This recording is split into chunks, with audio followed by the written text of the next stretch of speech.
Kim Chen Inga suiqasd qilinsa, Shimoliy Koreya qarshi tomonga avtomatik yadroviy zarba beradi. Shimoliy Koreya yetakchisi Kim Chen In mamlakat konstitutsiyasiga o'zgartirish kiritdi. U o'ziga nisbatan suiqasd amalga oshirilgan taqdirda harbiylarning javobi tariqasida yadroviy zarba berishni shart etib belgiladi. Bu shuni ko'rsatadiki, ushbu o'zgarish anchayin jiddiy masalada qaror qabul qilishni qonuniy jihatdan kafolatlanganini bildiradi. Bu haqda Janubiy Koreya razvedkasiga tayanib Daily Mail xabar berdi.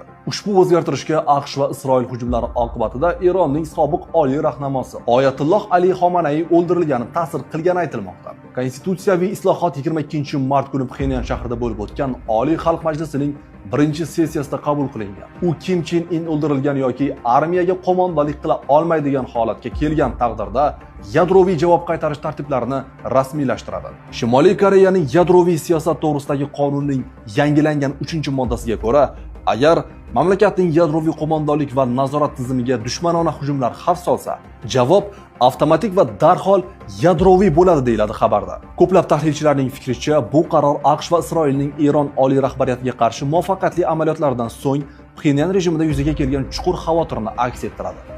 Ta'kidlanishicha, Pxenyan Tehrondagi hujumlarni diqqat bilan o'rgangan va ularni keskin ogohlantirish sifatida qabul qilgan.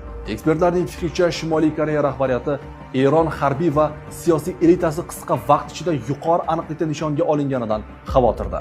Kim Chen In doimiy ravishda tansoqchilar qurshovida harakatlanadi. U imkon qadar samolyotda uchishdan qochadi va buning o'rniga ilg'or xavfsizlik tizimlari bilan jihozlangan